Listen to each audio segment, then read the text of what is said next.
iniciar con el tema, el 19º tema de la serie de los nombres de Dios, ahora con el título del Hijo del Hombre. El nombre de Dios que hoy vamos a estudiar está basado en Daniel capítulo 7, versículos 13 al 15. Y debo decir que todos los nombres son importantes, todos los nombres que hacen referencia a la forma como Dios se presenta, pero Hijo del Hombre consideraría que es uno de los más importantes. Es uno de los básicos que tendríamos que entender, dado que de allí se va a explicar el Nuevo Testamento y la llegada de Jesucristo para que entonces nosotros lo comprendamos. Leo lo que dice Daniel capítulo 7, de los versículos 13 al 15. Mientras continuó mi visión esa noche, vi a alguien parecido a un hijo de hombre descender con las nubes del cielo. Se acercó al anciano y lo llevaron ante su presencia. Se le dio autoridad, honra y soberanía sobre todas las naciones del mundo para que lo obedecieran los de toda raza, nación y lengua. Su gobierno es eterno, no tendrá fin, su reino jamás será destruido. Yo, Daniel, quedé muy angustiado por todo lo que había visto y las visiones me aterrorizaron. Hasta aquí lo que dice la palabra de Dios al respecto. Déjeme comenzar con la pintura que se llama Hijo de Hombre. Este pintor en 1964 pintó este cuadro que le llamó Hijo de Hombre, René Magritte. Y es que a él le habían encargado un autorretrato de él mismo que no quiso hacer. Y entonces cuando quiso presentar su encargo, entregó esto. Y aquí hay algunos detalles que nos pueden hablar de su intención cuando él se pinta de esta manera. En primer lugar, si se da cuenta que a pesar de su formalidad, de la formalidad como está vestido, el tercer botón hacia abajo no existe. Es como si estuviera arrancado. Y esto habla de una imperfección en la vestimenta. El codo de la derecha, de la forma como lo estamos viendo, está al revés. Está pintado hacia adelante. Y también el hombro de la izquierda está pintada la costura al revés. Y esto nos está hablando de su imperfección. Es decir, él cuando se describe a sí mismo, se describe imperfecto. Y le llama Hijo de Hombre, como cualquier otro que pudiera existir. No solamente eso, sino que también, cuando el momento de pintar el rostro, él decidió cubrirlo, una parte, con el símbolo de la decadencia humana. En este caso, la manzana que representa la caída del ser humano. El retrato que él presenta lo cierra con una escena, un escenario, con un cielo gris que nos presenta el juicio que se cierne sobre él. Es un cuadro catastrofista que a lo mejor lo vemos tan simple, pero que tiene mucho que decir con respecto a lo que él pensaba de sí y de la humanidad en completo. Así que cuando vamos a entrar a este tema de Hijo del Hombre, lo que vamos a ver es lo que logra Jesucristo a través de su labor salvífica, de su labor restauradora con respecto al ser humano. Y puedo decir que entonces la profecía más emocionante del Antiguo Testamento es la que describe Daniel. Porque nos habla de lo que va a pasar con nosotros, de ese estado caído a un estado glorioso, un estado recuperado por causa de Jesucristo. Aquí Daniel, según lo que él mira en esta visión, se anuncia la llegada desde el cielo del Hijo de Dios, que también es llamado Hijo del Hombre. Ahora, aquí lo que vamos a tratar de responder es, ¿qué significa este nombre? Y lo primero que tenemos que decir es que Jesús no inventó este término. No se hizo llamar de la nada de esta forma, sino que lo utilizó de Daniel para referirse a su ministerio. Alguien ha dicho incluso que tal vez lo usó para evitar connotaciones políticas y militares. Recordemos que los judíos estaban esperando un Mesías glorioso, caudillo, que los llevara a la libertad, pero parece que Jesús lo evita de esta manera, diciendo solamente soy el Hijo del Hombre. La pregunta que vamos a responder es, ¿qué título es este?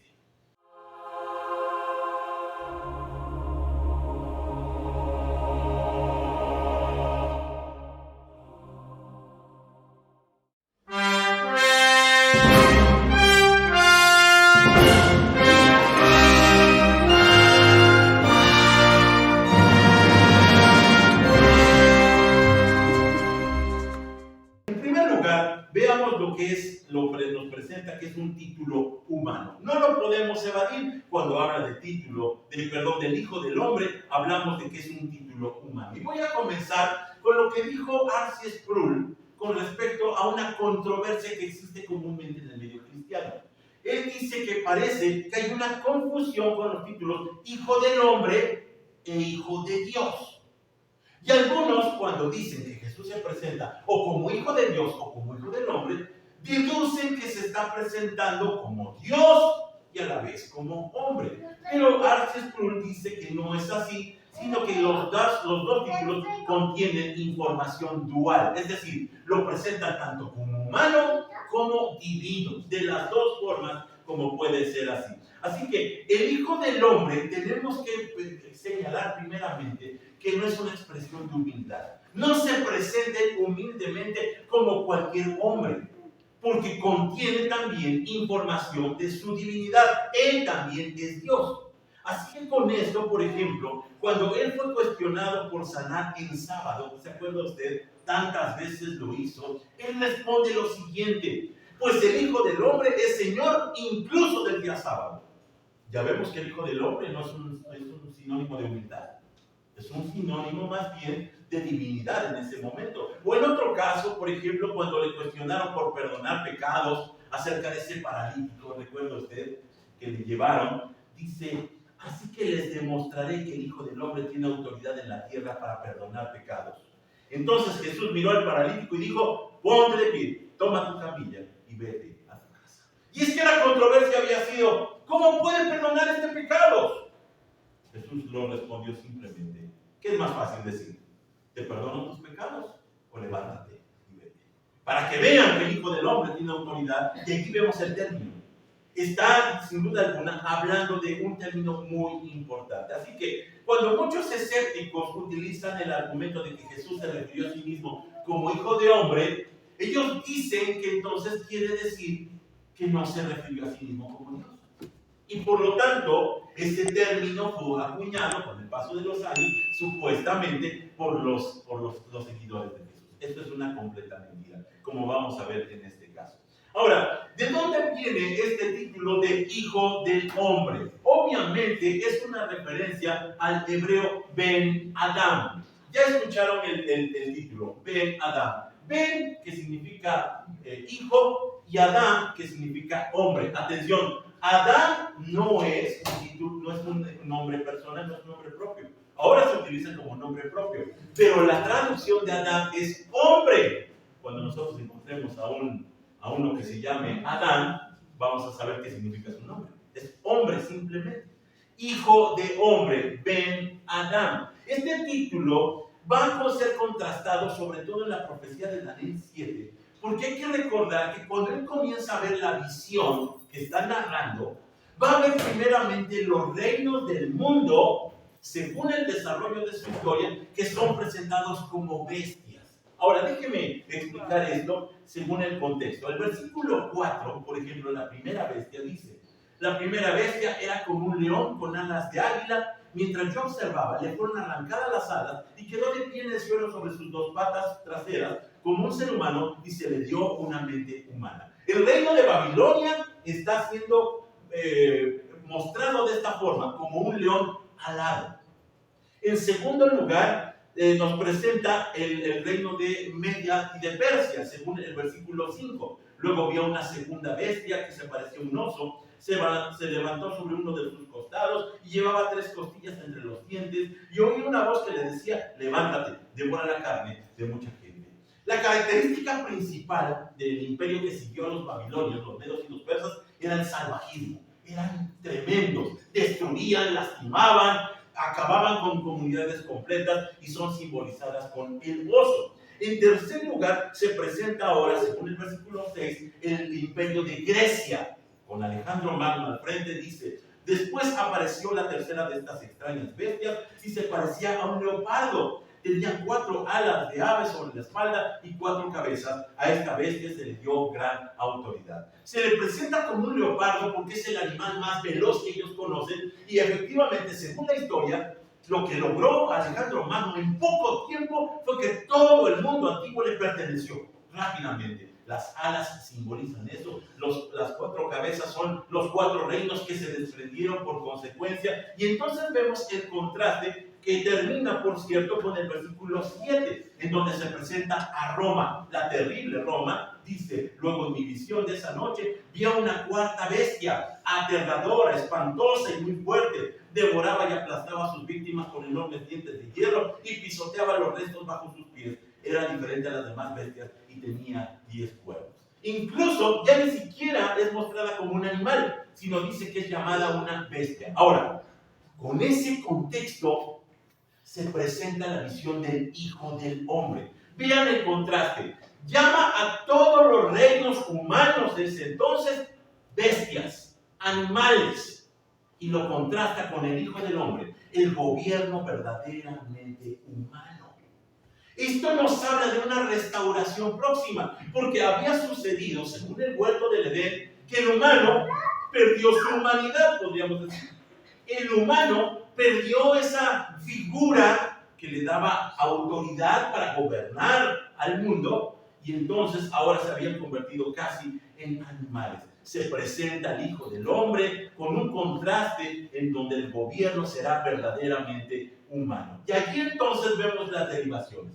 Cuando hablamos acerca de Ben Adán o el título humano, estamos hablando que se designa simplemente como ser humano, hijo de Adán, un descendiente de Adán, y describe una persona engendrada, por supuesto, por Adán. Así que el Hijo del Hombre significa ser humano, y esto nos habla de identificación.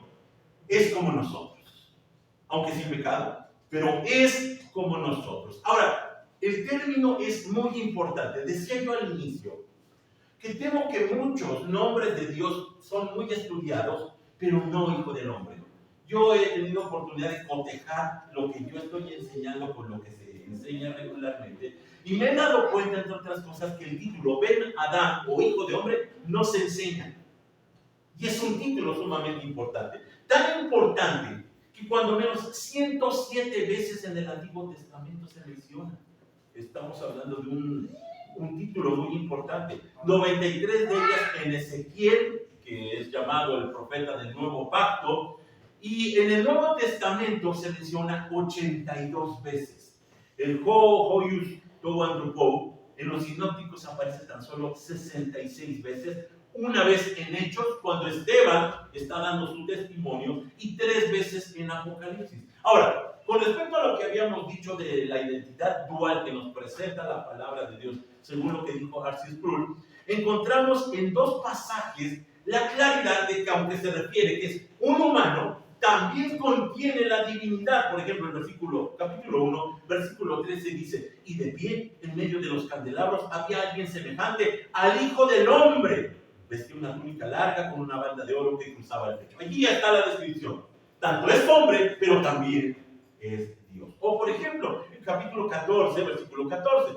Entonces vi una nube blanca, y sentado en la nube estaba alguien parecido al Hijo del Hombre. Tenía una corona de oro en la cabeza y en la mano una hoz afilada. Aquí está la información dual. No se define solamente como hombre, sino como Dios y como hombre. En segundo lugar, el segundo de los títulos, solamente quiero utilizar un momento muy sencillo, muy rápido. Título de juicio. Y me baso en Mateo 24:37. Dijo el Señor Jesús: cuando el Hijo del Hombre regrese, será como en los días de Noé. Aquí es importante notar la figura de Noé. Significa juicio. La gente estaba descuidada, la gente estaba en lo suyo. Cuando vino el juicio, vino el diluvio, y entonces acabó con todo lo que existía en ese momento. Aquí está hablando que Hijo del Hombre funciona como un título de juicio, la venida en juicio del Señor Jesucristo. Así lo presenta Daniel. Daniel, cuando está hablando primero de las 4 bestias y la llegada del Hijo del Hombre, es porque esos imperios bestias van a ser enjuiciados, y va a llegar el reino de Jesucristo, el reino del Hijo del Hombre. Estas naciones tendrían que ser juzgadas porque habían corrompido todo, incluso a su propio pueblo. Y allí vemos incluso la figura que nos narra Daniel según el sueño de Nabucodonosor. ¿Se acuerda usted? esa estatua rara que estaba conformada de oro, de plata, de bronce, y en la parte final estaba conformada también de hierro, y una mezcla rara con tierra. La tierra es el símbolo de Eretz, Israel. Está mezclado Roma, en este caso, con el pueblo santo de Israel. Ya no hay santidad en ese pueblo, ya está corrompido. Sin embargo, dice que el juicio sucede porque una piedra, dice que no cortada de mano, golpea la base y destruye toda la estatua. Estamos hablando de que Hijo del Hombre es un título de juicio, según se lo presenta el libro de Daniel. En tercer lugar, también decimos que es un título escatológico. Por escatológico decimos que es el estudio de las últimas cosas. Ahora, pongamos atención en esto, porque Juan capítulo 3, versículo 14, dijo el Señor: así como Moisés levantó la serpiente de bronce en un poste en el desierto, así deberá ser levantado el Hijo del Hombre. Esto lo está hablando con Nicodemo. ¿Se acuerdan? En esa extraña reunión nocturna, le dice esto que de pronto nosotros decimos: ¿a qué se refiere? ¿Por qué habla justamente de lo que dice en Números 21:9? Esta es una escena del Antiguo Testamento, cuando dice que en su rebeldía la gente comienza a murmurar contra Dios y entonces vienen unas serpientes y los muerden y empieza a morir la población. Dice entonces en Números 21:9, así que Moisés hizo una serpiente de bronce y la ató a un poste. Entonces los que eran mordidos por una serpiente miraban a la serpiente de bronce y sanaban. ¿Qué es lo que está diciendo el Señor Jesús a Nicodemo? Le está diciendo que el Señor Jesús sería levantado en esa cruz como similar a la serpiente de bronce y todos los que miraran serían sanados. Pero es una figura muy importante, una figura que a lo mejor no le hemos puesto mucha atención, porque la serpiente, en el caso de Moisés, cuando miraban a la serpiente, era la muerte de su poder. Es decir, parece que un trabalenguas. La serpiente era la muerte de la serpiente o del poder de la serpiente. Así entonces, cuando vemos a Jesús muriendo, esa muerte significa la muerte de la muerte. Destruye a la muerte. Mire cómo lo maneja el apóstol Pablo en 1 Corintios, capítulo 15, versículos 55 y 56. Él dice estas palabras gloriosas, emocionado: ¿dónde está, oh muerte, tu aguijón? ¿Dónde está, oh sepulcro, tu victoria? En efecto, el pecado, que es el aguijón de la muerte, ya no existirá, y añade: y la ley que le da poder al pecado dejará de juzgarnos. ¿Sabe cuál era la intención de la ley? La ley buscaba una sola cosa: castigar al infractor. Y el castigo al infractor era la muerte. Por cuanto todos pecaron, están muertos delante de Dios, están destituidos delante de Dios. Así que cuando Jesús muere y cumple la ley, adivinen, la ley se acaba, se destruye, y usted busca el documento en donde pueda ser acusado legalmente de sus pecados, ya no existe. Por eso dice el apóstol Pablo en Romanos 8, que a todos los que están en Cristo Jesús ya no hay condenación, ya no hay acta en contra de nosotros, porque Jesús destruye la muerte con su propia muerte, ese símbolo que le había dicho a Nicodemo de poder destruir por medio de la serpiente. Cristo cumple la sentencia de la ley al morir. Ahora, en Apocalipsis capítulo 1, versículos 13 y 16, sigue diciendo, y mire, aquí hay una interconexión de estas que luego pasamos por alto y son muy importantes. Dice: tenía 7 estrellas en la mano, está hablando del Hijo del Hombre, y una espada aguda de doble filo salía de su boca, y la cara era semejante al sol cuando brilla en todo su esplendor. La pregunta es: ¿qué es esa espada que sale de su boca? Es una alusión a la serpiente, doble filo, bífida. Es una lengua bífida. Ahora, atención, aquí la serpiente no es utilizada como un símbolo del mal, sino está siendo utilizada como un símbolo escatológico de lo que sucedió con Moisés. Dios en este caso permite que Jesucristo en ese momento se presente como la serpiente que fue vista en ese poste y destruyó el poder de la serpiente. Así que con esto estamos viendo que la metáfora escatológica nos presenta en ese momento un título muy importante acerca del Hijo del Hombre. En cuarto lugar, cuando hablamos acerca del Hijo del Hombre, hablamos de un título de autoridad. Ahora, aquí empieza a entrar a unos datos muy interesantes. En Mateo 20:28 dijo el Señor Jesús: pues ni aun el Hijo del Hombre vino para que le sirvan, sino para servir a otros y para dar su vida en rescate por muchos. Es decir, si nosotros tratamos de saber cuál es la intención de la existencia del Hijo del Hombre, el Señor dice, para dar su vida en rescate por muchos. Si no la da, entonces no cumple con la finalidad de ser llamado Hijo del Hombre. Y aquí entonces entendemos por qué tenía que ser humano. Ser Hijo del Hombre lo facultaba para morir sacrificado. Necesitaba hacerse mortal como nosotros para poder ser muerto. Si tuviéramos que definir al Señor Jesús, al Hijo del Hombre, diríamos que es el único ser humano que nació para morir. Necesitaba el cuerpo para morir. Y entonces con esto se presenta el título de autoridad. Ahora, cuando nosotros encontramos, por ejemplo, en Hebreos 10:5, la alusión a esto que estamos diciendo, dice: no quisiste sacrificios de animales ni ofrendas por el pecado, pero me has dado un cuerpo para ofrecer. Déjenme hacer una anotación aquí pequeña.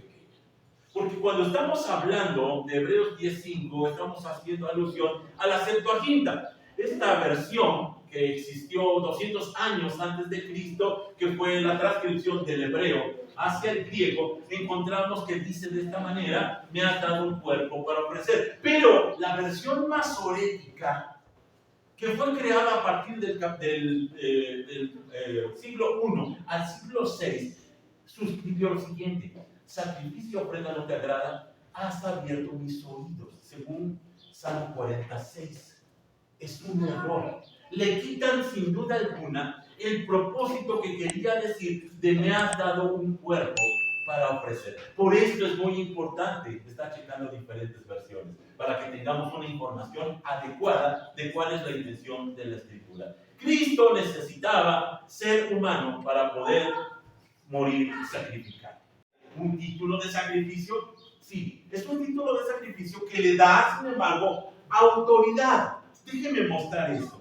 El gobernante divino que asciende al poder, según lo que dice Daniel, es por medio del sacrificio. Ojo con esto. No hay otra ascensión al poder, sino el que sirve a los demás. Y él dijo que vino a dar su vida en rescate por muchos. ¿Cómo lo iba a hacer? Siendo hombre, siendo hijo del hombre. Tres cosas que tenían que suceder. En primer lugar, él tenía que conquistar al sistema mundial malvado. Escuchen lo que dice Daniel capítulo 7, los versículos 9 al 12. Observé mientras colocaban unos tronos en su lugar, y el anciano se sentó a juzgar. Su ropa era blanca como la nieve, su cabello se parecía a la lana más pura. Se sentó sobre un trono ardiente con ruedas en llamas, y un río de fuego brotaba de su presencia. Millones de ángeles le atendían, muchos millones se pusieron de pie para servirle. Entonces comenzó la sesión del tribunal y se abrieron los rollos. Sigo leyendo. Dice: yo seguí mirando porque podía oír las palabras arrogantes del cuerpo pequeño. Seguí mirando hasta que mataron a la cuarta bestia y su cuerpo fue destruido por el fuego. A las otras tres bestias les quitaron la autoridad, pero se les permitió seguir con vida un poco más.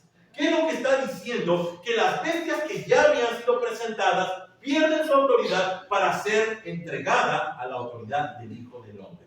¿Cómo lo va a lograr? Lo va a lograr por medio del sacrificio. Nosotros lo sabemos. Esto lo relata, por cierto, el libro de Apocalipsis. Pero en segundo lugar también dice que obtiene la autoridad para gobernar el reino de Dios. Sigo leyendo los versículos 13 y 14. Mientras continuó mi visión esa noche, vi a alguien parecido a un hijo de hombre descender con las nubes del cielo. se acercó al anciano y lo llevaron ante su presencia. Se le dio autoridad, honra y soberanía sobre todas las naciones del mundo, para que lo obedecieran los de toda raza, nación y lengua, y su gobierno es eterno. No tendrá fin, su reino jamás será destruido. Allí obtiene la autoridad. ¿Cuándo la obtiene? Cuando es muerto, cuando es sacrificado. Por eso, el apóstol Pedro dice en Hechos capítulo 2, versículo 36, esto lo dice en el momento cuando está sucediendo lo de Pentecostés.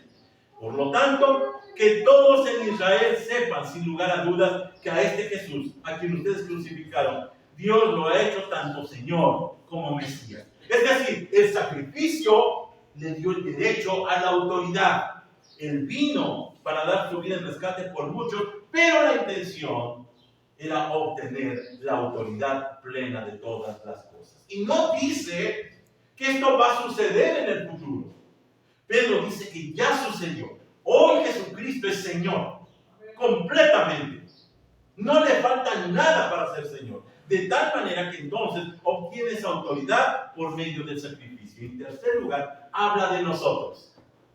El conquistar el reino nos lo hace compartir su reino. Y es que después de que mencionó las cuatro bestias reinos, dice en Daniel 7, los versículos 26 y 27. Sin embargo, después el tribunal dictará sentencia, se le quitará todo su poder y quedará totalmente destruido. Entonces se le dará al pueblo santo del Altísimo la soberanía, el poder y la grandeza de todos los reinos bajo el cielo. El reino del Altísimo permanecerá para siempre y todos los gobernantes le servirán y le obedecerán. Es decir, allí, cuando Jesucristo ha conquistado el poder, cuando Jesucristo ha derrotado a las bestias, al sistema mundial que gobernaba, la iglesia toma el control. La iglesia es la autoridad que sigue. Y es que la iglesia es la autorizada para juzgar a los seres humanos. El apóstol Pablo, escribiéndonos a nosotros, la iglesia, dijo a los Corintios en su primera carta, capítulo 6, ¿no se dan cuenta de que algún día nosotros los creyentes juzgaremos al mundo? Y dado que ustedes van a juzgar al mundo, no son capaces de resolver esas pequeñas cuestiones entre ustedes. ¿No se dan cuenta que juzgaremos a los ángeles? Así que deberían ser capaces de resolver los conflictos comunes y corrientes que ocurren en esta vida. Qué desafortunado es cuando un creyente no entiende que ha llegado el momento de tener control, de tener soberanía que le ha sido delegada por Cristo. Qué desafortunado es cuando vivimos en conflictos sin poderlo resolver y necesitamos de alguien, un pastor, un consejero. Está bien cuando eso nos ha rebasado, está bien cuando simplemente queremos afianzar un consejo, pero no cuando lo necesitamos para resolverlo. Porque nosotros tenemos el Espíritu de Cristo. Nosotros podemos acceder a esa sabiduría, podemos madurar y entonces podemos juzgar correctamente todas las situaciones. Es lo mismo que le dijo el Señor Jesús a Pedro en Mateo 16, cuando le dijo, te daré las llaves del reino de los cielos y todo lo que ates en la tierra habrá sido atado en los cielos y todo lo que desates en la tierra habrá sido desatado en los cielos. Allí está la autoridad. Es un título de autoridad por causa de su sacrificio. No se obtiene autoridad sin sacrificio. Esto tiene que ver también con nosotros. Nosotros a veces queremos autoridad. El Señor dijo, solamente tiene autoridad quien sirve a los demás. En quinto lugar, hablemos de un título de salvación. Por consecuencia, es un salvador. Ahora, aquí es importante que a pesar que el término en hebreo es Bar Adam, hijo del hombre, en Daniel es arameo y es Bar Enash. Y aquí tiene otra connotación que puede ser un poquito más ilustrativa de lo que quería decir. Significa algo así como aquel que posee los atributos de Adán antes de ser expulsado de Edén. Es decir, aquel que es el hombre perfecto, tal como se encontraba el ser humano en el huerto de Edén.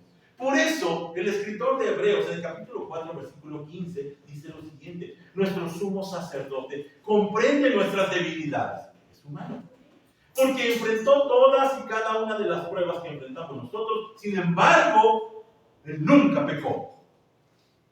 Es el hombre perfecto. Es la figura perfecta a la que tenemos que llegar nosotros. Porque sin santidad nadie verá al Señor. Nosotros necesitamos la figura original que había cuando fuimos creados con la imagen de Dios. Como la habíamos perdido, esta imagen que nos había sido dada para gobernar y que se perdió por el pecado, Jesús, el Hijo del Hombre, viene y restaura la humanidad y la redime. Aquí usted y yo, aquello que habíamos perdido, es encontrado en Cristo, que nos comparte su perfección. Por eso, hermanos míos, tenemos seguridad de llegar a la eternidad. No porque pequemos o dejemos de pecar, sino porque tenemos la imagen y figura de Jesucristo. Y nunca Dios va a rechazar esa figura. Dios nos está amando porque lo ve a Él. Dios nos acepta porque lo mira a Él. Y Él se goza con nosotros porque dice, ¡qué perfectos son! Y decimos, pero yo perfecto, sí, pero no nos está viendo a nosotros. Está viendo la figura del Hijo del Hombre, el perfecto Jesucristo. Esto tiene mucho que ver en la salvación, en cómo se restaura la imagen perdida, la imagen que se había extraviado. Hay una escena muy interesante en Juan capítulo 9, cuando el Señor Jesús sana a un hombre ciego. Y se dice que este hombre causa una controversia tremenda, como todas las saludes que había hecho el Señor, causa una controversia. Y entonces es llamado por los religiosos y es cuestionado y sube y baja, lo expulsan incluso de la sinagoga. Y dice el versículo 35 del capítulo 9 de Juan, cuando Jesús supo lo que había pasado, encontró al hombre y le preguntó, ¿crees en el Hijo del Hombre? Aquí está el título. ¿Crees en el Hijo del Hombre? ¿Quién es, Señor? Contestó el hombre. Quiero creer en Él. Ya lo has visto, le dijo Jesús. Estaba ciego. Ya lo has visto y está hablando contigo. Sí, Señor, creo, dijo el hombre y adoró a Jesús. Es un título de salvación. Cuando usted y yo somos capaces, por los ojos abiertos de la fe, mirar al Hijo del Hombre, llegó la salvación de nuestras vidas. Llegó la vida eterna en nuestras vidas. Es un título de salvación. Por eso se refería constantemente hacia sí mismo como el Hijo del Hombre. Sexto y último lugar, y lo dejé al final, no porque fuera menos importante, sino porque quiero que miren su dimensión, todo lo que hemos dicho acerca de Jesucristo. Título divino. La pregunta más directa que recibió el Señor Jesús acerca de ¿quién eres tú? Fue de un inicuo, el sumo sacerdote. Dice en Marcos 14:61, cuando está delante suyo allí en el Sanedrín. Entonces el sumo sacerdote le preguntó, ¿eres tú el Mesías, el Hijo del Bendito? Jesús dijo, yo soy. Y ustedes verán al Hijo del Hombre sentado en el lugar de poder, a la derecha de Dios y viniendo en las nubes del cielo. Yo cada vez que leía este pasaje decía, ¿por qué no simplemente dijo, sí, yo lo soy? Sino que tiene que añadir el pasaje de Daniel. Y verán al Hijo del Hombre viniendo sobre las nubes del cielo. ¿Por qué lo dijo? Porque sabía que tiene información muy importante.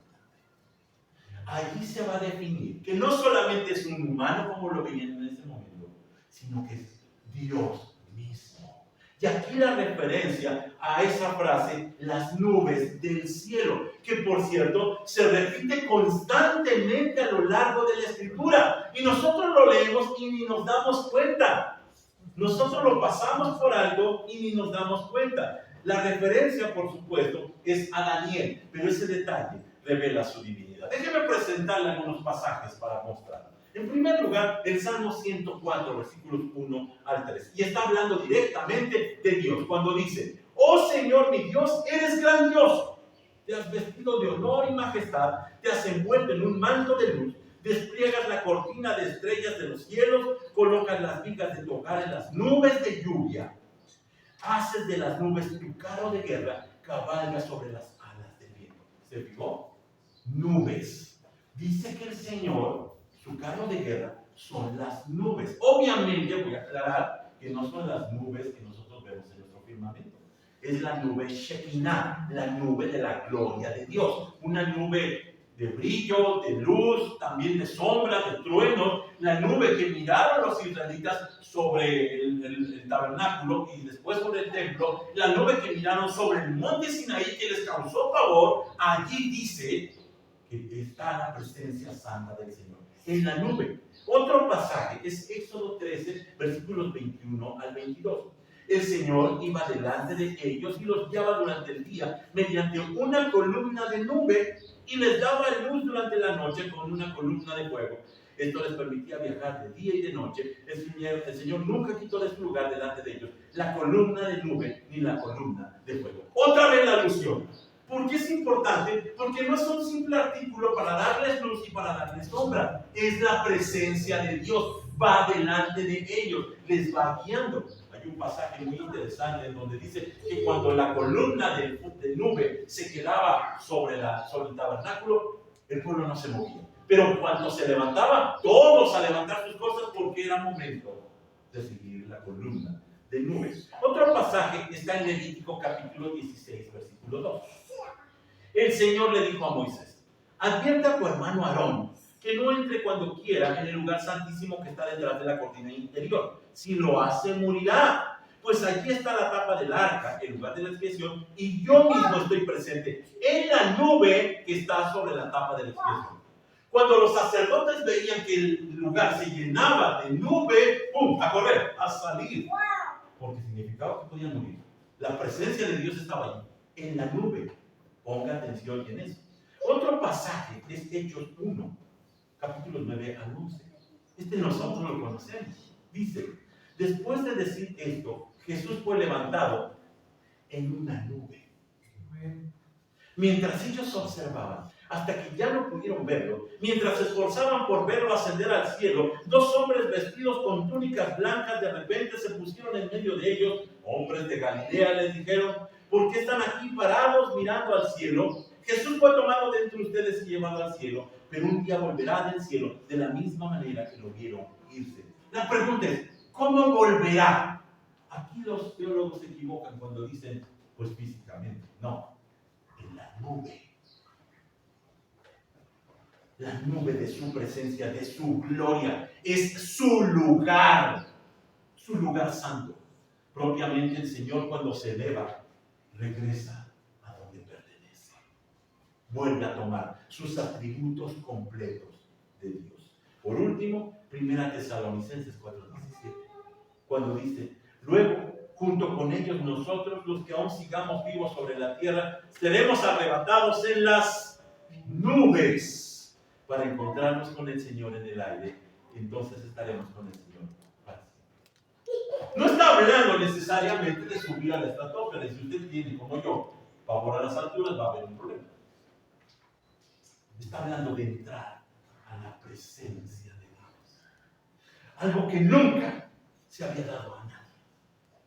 Somos invitados a entrar a su mismísima presencia, a su santísima presencia, porque tenemos que volver a decir: Hijo de hombre es un título de su divinidad.